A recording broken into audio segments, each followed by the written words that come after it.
You cannot turn your phone while live. अच्छा ले रहे आमदनी करिए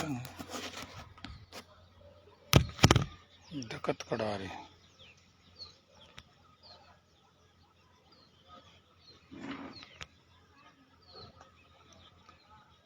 साथियों राम राम भाई, मैं आपका अपना प्रवीण कुंडू। तो साथियों आज भाई काफ़ी दिनों बाद लाइव आए हैं और लाइव आने का मकसद है वो मैंने आपको बताया था सुबह भाई। तो वही सभी साथी जल्दी से जल्दी जुड़े और भाई 7 बजे का टाइम दिया था मैंने आपको, 2-4 मिनट लेट हो गए भाई। उसके लिए सभी से माफ़ी मांगता हूँ। तो वही सभी साथी जितने भी मेरे फेसबुक पे फॉलोअर हैं, यूट्यूब पे फॉलो करते हैं मुझे, तो वही सभी साथी जुड़े और साथ के साथ भाई इस वीडियो को शेयर भी करते रहें ताकि ज़्यादा से ज़्यादा लोगों तक ये बात पहुँचे। तो वही जल्दी से जल्दी जुड़ो साथियों।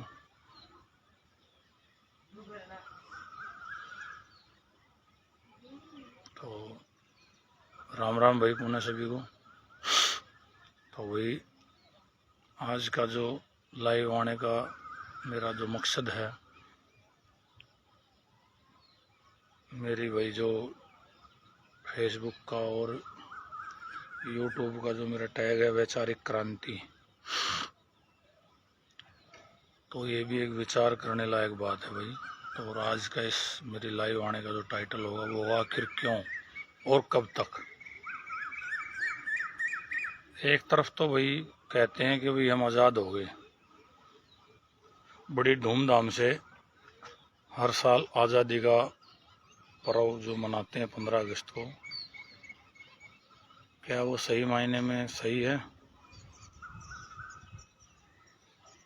जो अभी हरियाणा के ढाणी लक्ष्मण गांव है जो डिगावा के पास भिवानी में, जिला दादरी लोहारू के पास गांव है ये। तो वह जिस प्रकार वो हमारी एक बेटी मनीषा, देखो हर बच्चे का ख्वाब होता है, सपने होते हैं, हर माँ बाप का भी भाई अपना एक बच्चे के प्रति ख्वाब होता है कि ये करेंगे वो करेंगे। तो उस बेटी के भी कितने ख्वाब थे, क्या था। 11 तारीख को वो जाती है, एक प्ले स्कूल में पढ़ाती थी और फिर कॉलेज जाती है, बीए नर्सिंग करके वो कुछ बनना चाहती थी। तो भाई वो लौट के घर नहीं आती, जैसा कि सोशल मीडिया के माध्यम से पता चला है। उसके पिताजी के पास फोन आता है, उसको लगता है बेटी किसी दुविधा में है, तो तुरंत कॉलेज में जाता है। कॉलेज प्रशासन मना कर देता है, यहाँ नहीं आई। फिर वो वापस गांव की तरफ आता है और जो एक हरियाणा में जो चली हुई है 112 कि भाई तुरंत आप कॉल करो आपके पास पहुंचेंगे, उस पर कॉल करता है। फिर भाई जैसे वो 112 की गाड़ी और उसके जो भी कर्मचारी हैं वो वहाँ पहुँचते हैं और वो एक पिता उनको बोलता है कि भाई ऐसे ऐसे हुआ है। तो उनके जो बयान हैं जो कहते हैं वो कि भाई भागी होगी, आ जाएगी, जाओ। फिर जब बेटी नहीं पहुंचती है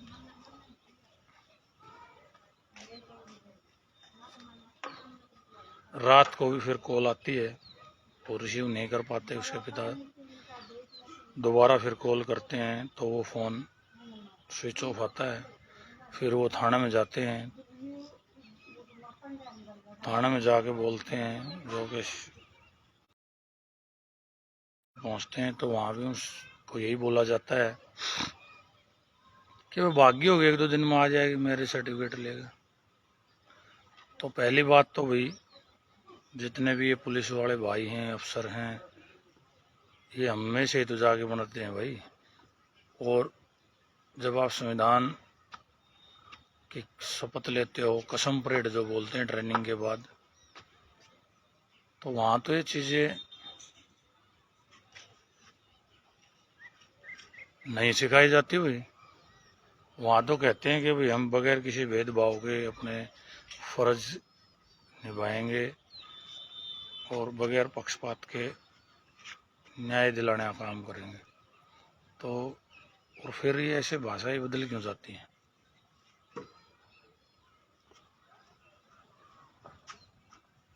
और ये सच्चाई है भाई, 90%। देखो सारे बराबर हो जाएंगे उस दिन तो दुनिया ही पलट जाएगी, लेकिन ये हकीकत है 90% जो पुलिस कर्मचारी हैं, सरकारी कर्मचारी हैं या अधिकारी हैं या फिर नेता लगा लो आप, आम आदमी गरीब आदमी की कोई सुनवाई नहीं होती और उनको ऐसे ही धुतकारा, ऐसे बोला जाता है, झूठे आश्वासन दिए जाते हैं कि भाई हो जाएगा, प्रक्रिया चल रही है। एक प्रक्रिया का भी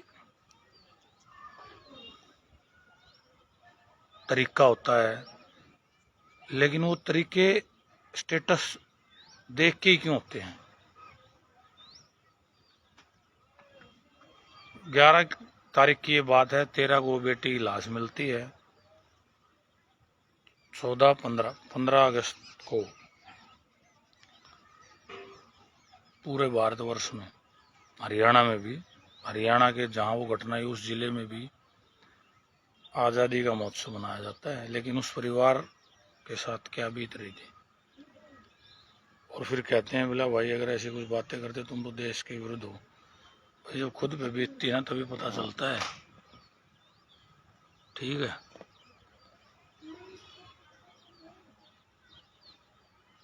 जितने भी ये पुलिस है, अधिकारी हैं, नेता हैं, इन सबको जो सैलरी मिल रही है, ये अधिकारी नहीं है, ये नौकर हैं सब।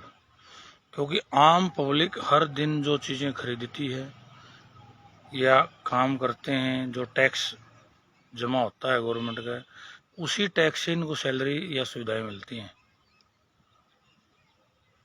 और फिर ये उसी पब्लिक पर ऐसा वो दिखाते हैं कि हम आपके सर्वे सर्वा हम अधिकारी हैं। क्या एक प्राइवेट सेक्टर में नौकर मालिक को इसी तरह कह सकता है? अगले दिन ड्यूटी भी नहीं आएगा भाई। तो ये जवाबदेही इनके प्रति क्यों नहीं है? एक तरफ तो कहते सरकारी नौकरियां खत्म होगी, तो यही तो कारण है। और प्राइवेट सेक्टर बढ़ता जा रहा है। अब देखो भाई उस कॉलेज में गए, उन्होंने साफ मना कर दिया, पुलिस को भी मना कर दिया कि हम सीसीटीवी फुटेज नहीं दिखाएंगे। हर चीज प्राइवेट करते जा रहे हो आप। ये भी एक बहुत गलत चीज है। क्योंकि देखो भाई कोई भी संस्थान जो प्राइवेट जा रहा है तो पैसे वालों के पास होगा, गरीब आदमी के पास तो होगा नहीं। गवर्नमेंट अपनी जवाबदारी से पीछे हटती जा रही है। आज ये हालत हो रखी है भाई, कोई भी लैब है, कोई भी रिपोर्ट लेकर आनी हो कहीं से, कॉलेज, स्कूल, हॉस्पिटल, हर चीज प्राइवेट हाथों में देते जा रहे हैं। और जिस प्रकार उस बेटी के साथ ये जघन्य अपराध किया गया है, जो पोस्टमार्टम रिपोर्ट आई है कि भी उसकी आंखें नहीं है, ये नहीं है, सांस की नली, खाने की नली गायब है, किडनी गायब है, बच्चेदानी गायब है। में भी और बेवकूफ से बेवकूफ आदमी भी सोच जाएगा कि भाई 2 दिन क्यों लगे।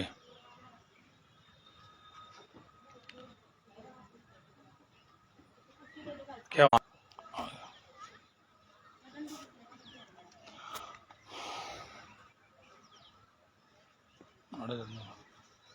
सॉरी साथियों, ये थोड़ा सा कनेक्शन की नेट की प्रॉब्लम थी गाँव में,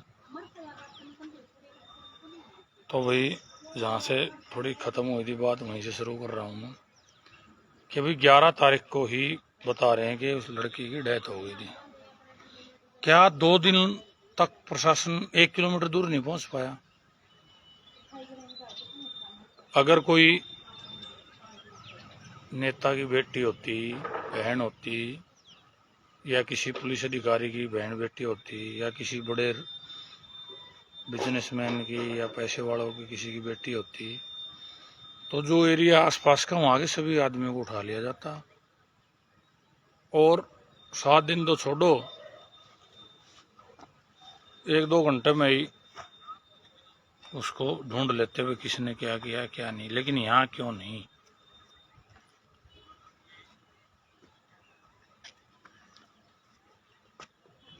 तो वही इसमें गलती पब्लिक की भी है। चुनाव के टाइम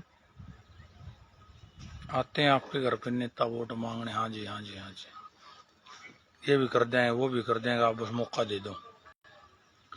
बनने के बाद में फिर वैसे लिखा, हाँ भाई क्यों? वो आपके नौकर हैं, आपका दिए हुए टैक्स से वो सुविधाएं ले रहे हैं, आपके दिए हुए टैक्स से वो फैसिलिटीज ले रहे हैं, पैसे तनख्वाह जो भी है, तो नौकर हैं वो आपके, आप मालिक हो और मालिकों के साथ ऐसा बर्ताव और नौकर मजे ले रहे हैं। तो वही अब जो ये धरना प्रोटेस्ट और जो ये चल रहा है ना, ये तो बहुत हो रहे हैं। कितनी घटना होगी, यूपी में हुई, बंगाल में हुई, हिमाचल में हुई,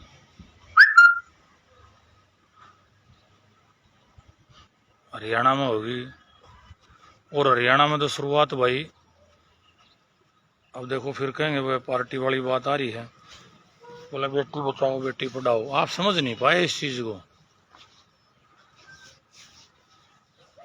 जब से प्रेजेंट जो सत्ताधारी पार्टी है ये जब आई है, 11 साल हो गए भाई, प्रदेश में भी है और देश में भी है। इनका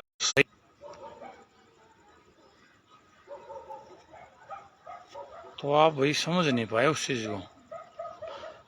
इनका कहने का मतलब था बेटियों को बचा के दिखाओ और बेटियों को पढ़ा के दिखाओ।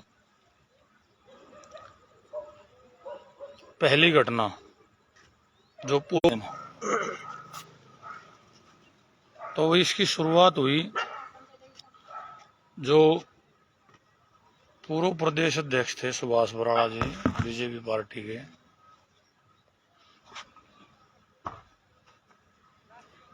उनका लड़का चंडीगढ़ में एक आईएएस अधिकारी की बेटी वर्णिका कुंडू का पीछा करता है, अपहरण करने की कोशिश करता है, उसकी केस भी होता है लेकिन कुछ नहीं होता उस पर, और उसको अभी पीछे आई महाधिवक्ता बना दिया जाता है। पब्लिक थोड़ी सी विरोध करती है तो फिर उसको सीएम साहब कहते हैं मेरे संज्ञान में नहीं था ये मामला, तो उसको होल्ड कर दिया जाता है, उसको सजा नहीं मिली। फिर यूपी में घटना घटी हाथरस की, वहां भी कुछ नहीं हुआ। फिर हिमाचल में घटना घटित होती है गुड़िया केस, वहां भी कुछ नहीं होता है। लास्ट में उस बेटी को ही कह दिया जाता है कि भाई वो तो धंधा करती थी। कितनी शर्मनाक बात। फिर उसके बाद बीजेपी के ही खेल मंत्री संदीप सिंह एक कोच बेटी के साथ अपने ऑफिस पे बुला के उसके कपड़े फाड़ते हैं, उसके साथ बदतमीजी जबरदस्ती करते हैं, तो उस बेटी को ही सस्पेंड कर दिया जाता है। जबकि कितनी निर्लजता है कि मुख्यमंत्री भरे सदन में कहता है कि उसको नहीं हटाया जाएगा। फिर उसके बाद हमारी पहलवान बेटियां बोलती हैं कि ऐसा ऐसा हुआ हमारा, दिल्ली में उनके साथ कैसी बर्बरता की जाती है पुलिस के द्वारा। तो ये कहना कि ये तो उस जाति की है, उस स्टेट की है, या उस धर्म की है, तो ये ऐसा ही होता रहेगा भाई। बेटी चाहे किसी भी जाति की हो, किसी भी धर्म की हो, किसी भी समुदाय की हो, वो देश की बेटी है, सबकी बेटी है। उसके साथ अगर गलत हो रहा है तो हम सबको खड़ा होना पड़ेगा, तब ही जाके कुछ हो सकता है, नहीं तो भाई ऐसा ही होगा। ये घटनाएं मैंने बता दी, और भी पता नहीं कितनी घटना हुई होंगी जिसमें कुछ नहीं हुआ, क्योंकि अभी कर्नाटका का प्रज्वल्ला रेवन्ना लोकसभा चुनाव से पहले उस पे केस किया गया उसके घर की नौकरानी के द्वारा, और उसके पास वीडियो भी मिली थी 3000, मतलब 3000 लड़कियों के साथ वो जबरदस्ती रेप कर चुका था। उस शख्स के लिए देश के जो यशस्वी प्रधानमंत्री हैं, जिसको आज पूरा देश ये कहता है कि डंका बज रहा है, जिसका नारा बेटी बचाओ बेटी पढ़ाओ, वो उस प्रज्वल्ला रेवन्ना के लिए कैंपेनिंग कर रहा है चुनाव जिताने के लिए, और जब शिकंजा कसता उसको बाहर भगा दिया जाता है। सरकार चेंज होती है वहां पे, तब जाके उस पे अब जाके एक्शन होता है। अब भी क्या पता क्या एक्शन हुआ होगा, नहीं हुआ होगा। एक दिल्ली का बहुत फेमस कांड था, जेसिका लाल हत्याकांड, जिसमें एक बेटी को मौत के घाट उतार दिया गया था। हरियाणा के ही बहुत रसूखदार, एक बहुत ही जो अपने आप को सबसे उच्च वर्ग बताते हैं, उस वर्ग से वो बेटा है, जिसने उस बेटी को गोलियों से भून दिया। केस चला, सजा हुई। किस प्रकार एक जाति में जकड़ा हुआ है हमारा देश। उसको टिल डेथ तक उम्र कैद हुई थी, दिल्ली तिहाड़ जेल में था वो। लेकिन जो दिल्ली की मुख्यमंत्री थी, जो उस टाइम सत्ता में थी, आज विपक्ष में उस पार्टी की मुख्यमंत्री थी, उसी वर्ग से वो लड़का था, और उस मुख्यमंत्री ने अपने स्पेशल पावर का इस्तेमाल करते हुए उसको कोर्ट से बरी करवा दिया। उस प्रोसीजर का पता ही नहीं लोगों को।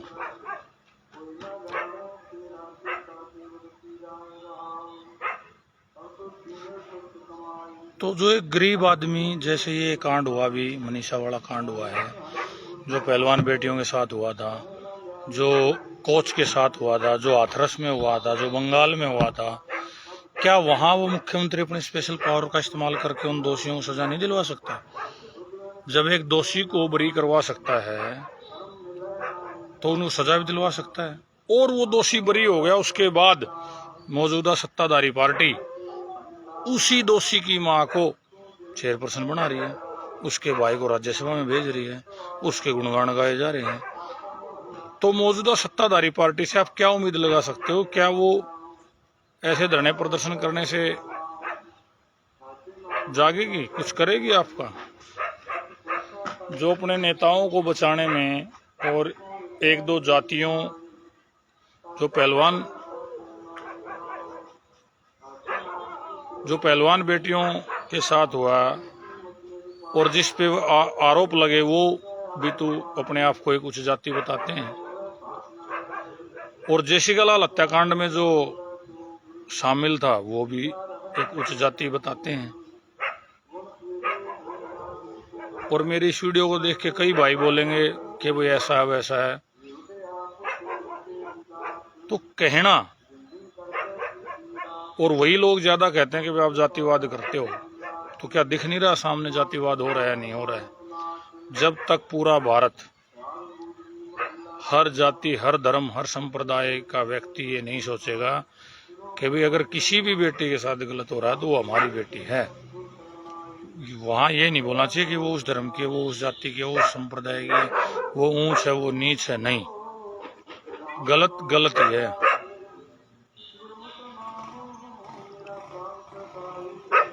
कहीं भी किसी भी बेटी के साथ गलत हो रहा है तो वो गलत है, और जो भी दरिंदा है, जो भी उसमें इन्वॉल्व है, जो गलत कर रहा है, उसको सजा मिलनी चाहिए, चाहे वो हमारा अपना है चाहे दूसरा है, तब जाके रुक सकता है ये। और फिर रही बात धरने प्रदर्शनों की, रोड रोकने की, देखो भाई, मैं ना तो कोई नेता हूँ, ना किसी बड़े ओहदे पे हूँ, ना कोई इतना बड़ा चेहरा कि भाई मेरे कहने से इधर उधर हो जाता है मामला, लेकिन फिर भी मैं एक एडवाइस देना चाहता हूँ कि तरीका बदलो आप ये धरना प्रदर्शन का। पिछले कुछ दिनों से क्या चल रहा है, एक एफआईआर दर्ज कराने के लिए भी धरना प्रदर्शन करना पड़ रहा है, रोड जाम करने पड़ रहे हैं, तो कानून व्यवस्था कहाँ जा रही है?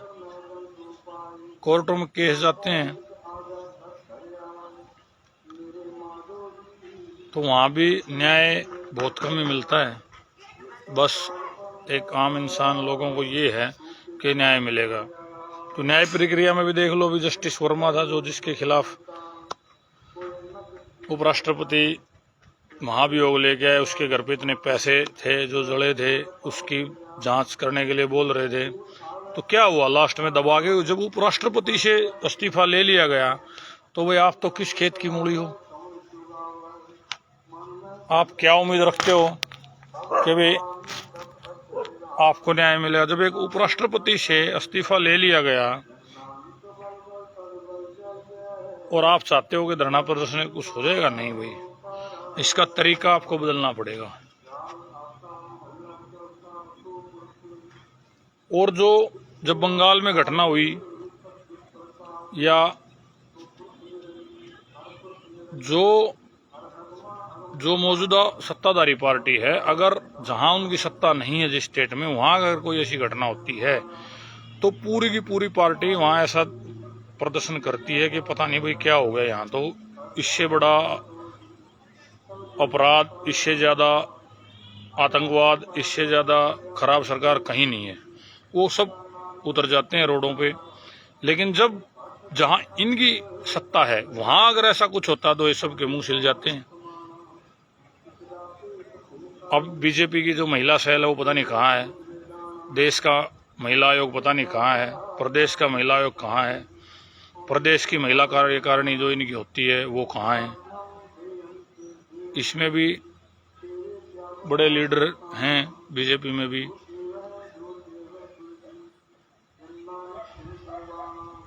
लेडीज तो दो लड़की मंत्री हैं हरियाणा में, और राज्यसभा में भी हैं, बहुत सी चेयरपर्सन भी होंगे, जिला परिषद की विधायक भी हैं, कोई कुछ नहीं बोल रहा, बाकी तो छोड़ो। तो इस गहराई को समझो आप। और प्रदर्शन जो मैं कह रहा हूं, जो तरीका वो बदलना पड़ेगा आपको। रोड जाम करने से कुछ नहीं होगा भाई, अपने दूसरे जो भाई हो परेशान हो हैं। ऐसा अगर कहीं भी कोई ऐसी घटना घटती है, चाहे वो टोल फ्री करवाना है, चाहे भाई जैसे बेटी के साथ हुआ इसके न्याय के लिए वो करना है, या कोई और भी ऐसी घटना होती है, तो रोड जाम करने बंद करो। जितने भी प्रतिनिधि हैं, जो एमएलए हैं, एमपी हैं, उनके घरों का घेराव करो। जिला लेवल पे जो भी डीसी, जिलाधिकारी है,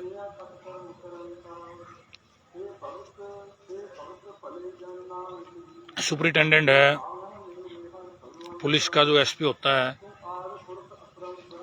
और जिले का अधिकारी डीसी होता है, एसडीएम कार्यालय है, कोर्ट है, इन चीजों का घेराव करो। क्योंकि भाई जब आप रोड रोकते हो तो आम पब्लिक ही तो परेशान हो रही है, इनको क्या फर्क पड़ रहा है? तो इनके घरों का घेराव करो। घर से निकलते ही दिखें भाई, अगर कोई घटना घटित हुई है कहीं भी किसी भी जगह पे, जैसे आज हरियाणा में ये घटना, तो हरियाणा के जितने भी विधायक हैं, जितने भी एमपी हैं, उनके घरों का घेराव करो। हर डिस्ट्रिक्ट के जो जिलाधिकारी है, सुपरिटेंडेंट ऑफ पुलिस है, आईजी है, उनके घरों का, उनके ऑफिसों का घेराव करो। जिला न्यायालय कार्यालय हैं, उनका घेराव करो।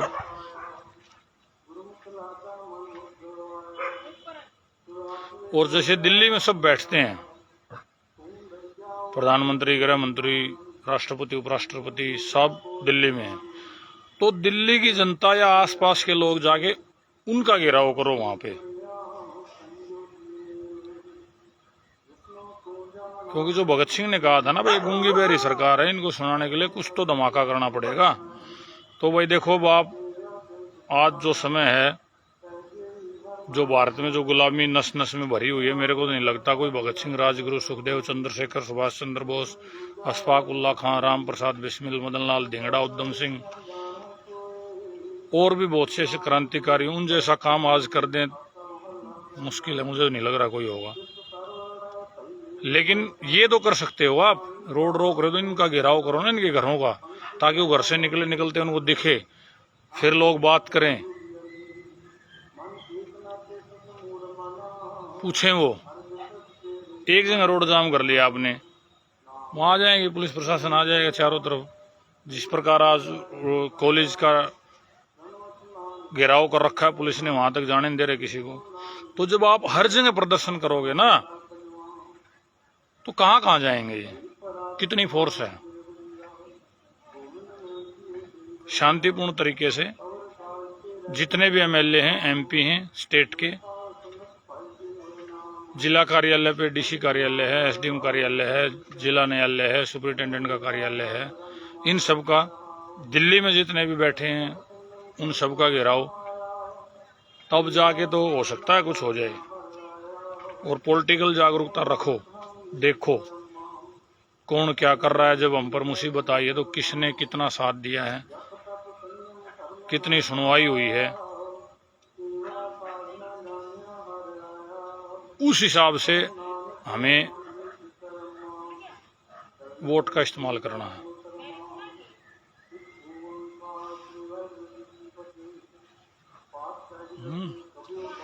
तब जाके कुछ हो सकता है, नहीं तो भाई धरने प्रदर्शन रोड रोकने से तो मेरे को नहीं लगता कुछ होगा।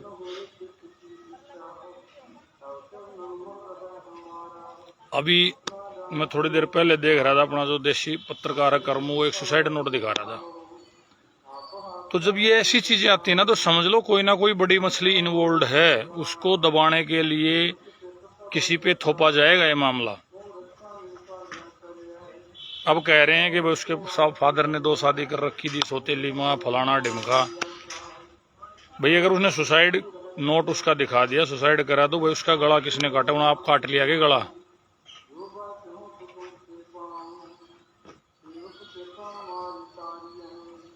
जो उसके बच्चादानी गायब है, किडनी गायब है, आंखें गायब हैं, जो तेजाब डाल दिया, क्या उसने अपने आप डाल दिया?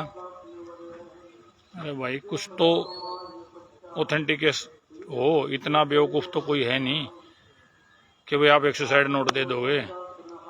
थोड़े दिन पहले हिसार में ऐसे ही हुआ था, एक वाल्मीकि समाज का जो लड़का था, बर्थडे मना रहे थे, पुलिस वाले आए और उसको फेंक दिया, मार दिया, उसके लास्ट मुनि पे डाल दिया। वहां भी तो पंचायत हुई थी, वहां भी धरना प्रदर्शन हुआ था, मिला क्या? तो क्या आम आदमी, आम पब्लिक ऐसे ही मरने के लिए है क्या?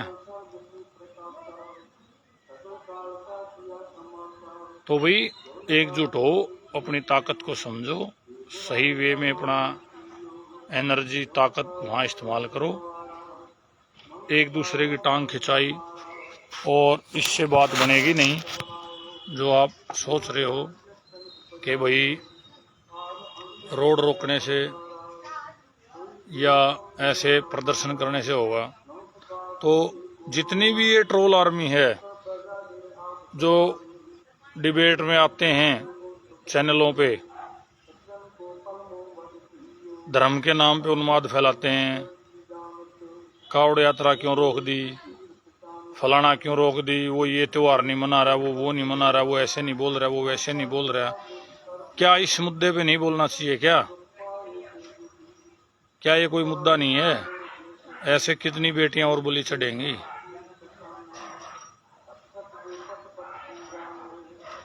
क्या आजादी का महोत्सव मनाया जाएगा ऐसे? क्या सच में आप आजाद हो? तो आज का जो मेरा लाइव आने का मतलब था वो यही था, आखिर क्यों? सोचना, विचार करना। वीडियो सोचो, विचार करो, वीडियो को ज़्यादा से ज़्यादा लाइक करो, शेयर करो। देखो, हर आदमी धरने पे नहीं पहुंच सकता, हर व्यक्ति धरना नहीं कर सकता, लेकिन आवाज़ तो उठा सकता है। जो वहाँ पहुंच सकता है वहाँ पहुंचो। जो मैं कह रहा हूँ आसपास, जो मैंने बोला कार्यालयों के नहीं की, और ये मोमबत्ती वाला कल्चर पता नहीं कहाँ से आ गया। ये मोमबत्ती कल्चर हमारे नहीं था भाई। हमारा तो एक 4 रुपये महाभारत होगी थी, इसमें तो क्या खून ही चेंज हो गया हैं भाई। जब सांप अपनी भूल जाता है कि भाई तेरे जहर से आदमी मरेगा, तो कौन पूछा है सांप ने? सांप से क्यों डरते हैं? पता है ना वो लड़ते मरेगा। एक घेवरा होता है, घेवरा एक जानवर, उसको पता नहीं क्या बोलते हैं हरियाणा में, तो गभेरा है बोलना, बोला तेरा गभेरा लड़ा है। वो लड़ते ही अपने बिल में बढ़ जाता है और आदमी पानी भी नहीं मांगता।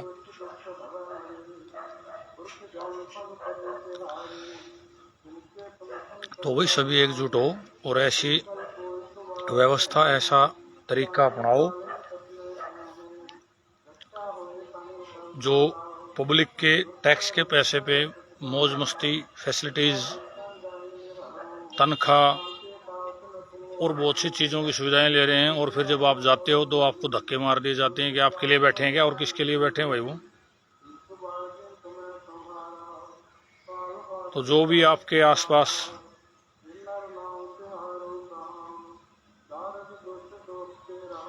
नेता है, चाहे वो एमएलए है, विधायक है, जिला परिषद चेयरमैन है, चाहे वो डीसी है, चाहे वो एसपी है या और बड़ा अधिकारी है, वो सब आपके नौकर हैं, आपके पैसे से ही पढ़ रहे हैं। वो उनके आगे हाथ जोड़ के और गर्दन झुका के नहीं, उनकी आंखों में आंखें डाल के उनसे जवाब लो सही तरीके से। ये तो वही बात होगी भाई कि घर की भाई काका लिखनी है कि मैं लिखो कौन बुझ है। पुलिस, पॉलिटिशियन, प्रशासन, न्यायिक प्रक्रिया सभी ने की है। जैसे भी जांच करके बता देंगे ये हुआ भाई। अभी वो जो वाल्मीकियों का लड़का जो मरा था हमारा भाई हिसार में, क्या हुआ उसमें? अब इसी बेटी है, इसमें क्या सोच रहे हो आप? पहलवान बेटियों के साथ क्या हुआ? लोग तो इतने हरामी है कि जाति की उसमें अंधे हो गए, उस पहलवान बेटियों को ही पता नहीं कुछ कुछ कहने लगे। और जिस व्यक्ति पे आरोप थे और जिसको कोर्ट में भी बोल दिया कि हाँ भाई ये ऐसा हुआ है, उस पे केस चल रहा है, उसको आप फिर बुला के सम्मानित कर रहे हो, तो समाज किस तरफ जा रहा है? क्या कहना चाह रहे हो आप? आपस में लड़ मरो फिर तो। और जो ये सोच रहे हैं कि भाई ऐसा है कि हम ऊंचे, कोई नहीं भाई, नंबर सब का होगा इस सरकार में, कदे बहम होगी से भाई का छोड़ा कौन है इनने?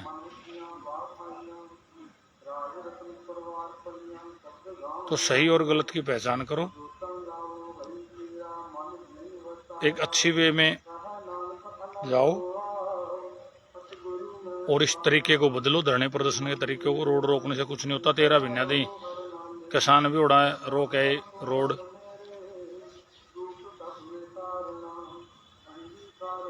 ये तो भाई अंग्रेजों वाले सिस्टम पर चल रहे हैं। अंग्रेज भी ऐसे करते थे कि कोई भी प्रदर्शन है, कोई भी क्रांति लंबी चलने दो, अपना आप टूट जाए धीरे धीरे। लोगों में इतना सामर्थ्य कहाँ है, कहाँ इकट्ठे होंगे इतने? 1 दिन 2 दिन, धीरे धीरे हर रोज घटेंगे, बदल बात ना कि लंबा चलाओ अपना आप खत्म। तो भी ये रोड रोकने और ये छोड़ो, और जितने भी ये प्रतिनिधि आप बना रहे हो, एमएलए हैं, एमपी हैं, जो भी अधिकारी हैं, इनके घेराव करो, उनको एहसास दिलाओ कि कल को अगर आपकी बहन बेटी माँ के साथ, आपके बच्चों के साथ, आपके साथ ऐसी घटना हो तो क्या करोगे आप? एक तरफ तो कहते हैं कि भाई कानून सबके लिए बराबर है, संविधान में सब बराबर है। कहाँ बराबर है भाई? एक कर्मचारी को पेंशन नहीं,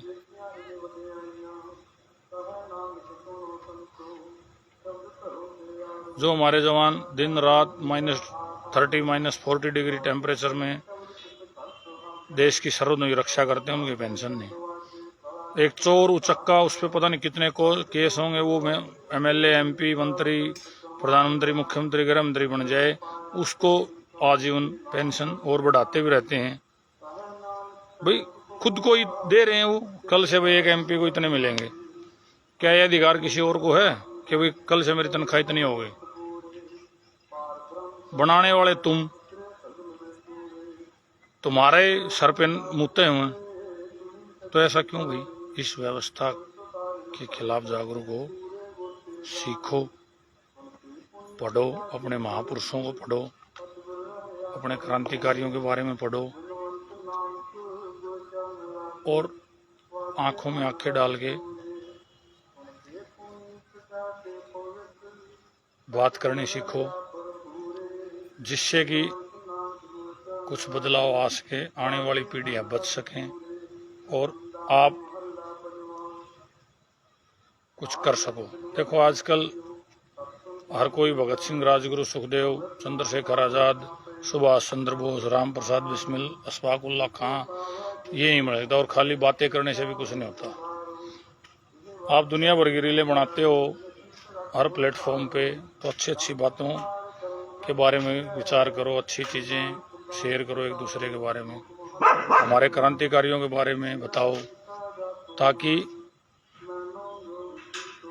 जागरूक हो ज़्यादा से ज़्यादा युवा, क्योंकि आने वाली पीढ़ियां ही बदलाव लाएंगी। अब अगर शुरुआत करोगे तो आप सत्ता के प्रति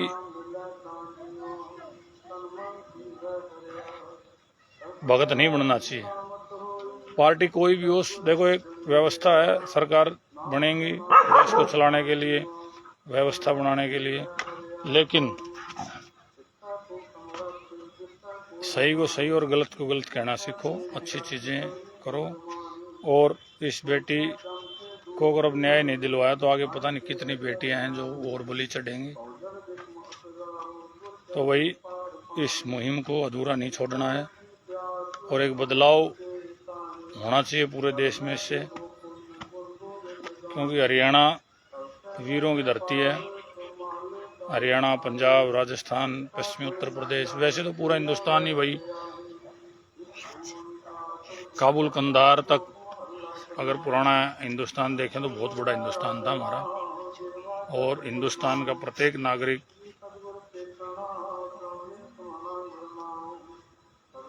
अन्याय के विरुद्ध लड़ने वाला था उस। तो वैसे ही बनो, जातियों मत फंसो भाई कि भाई एक अपराधी है उसको आप बुला के सम्मान दे रहे हो, नहीं, जिसने गलत किया वो गलत ही है। तो जो इस बेटी को न्याय दिलाओ भाई, वहाँ जो पहुँचना चाह रहा है वहाँ पहुँचो, अपने आसपास के एरिया में जो भी MLA MP है उसके घरों का घेराव करो, ज्ञापन दो राष्ट्रपति को, राज्यपाल को, DC SP जितने भी सरकारी पदाधिकारी उनका घेराव करो और न्याय दिलाओ इस बेटी को, ताकि एक नज़ीर पेश हो और आगे कोई भी ऐसी घटना करने से पहले 10 बार सोचे। फिर आखिर में मेरा वही है कि आखिर क्यों, तो इसको सोचना, विचार करना, कमेंट करना भाई क्या है और कैसे हो सकता है।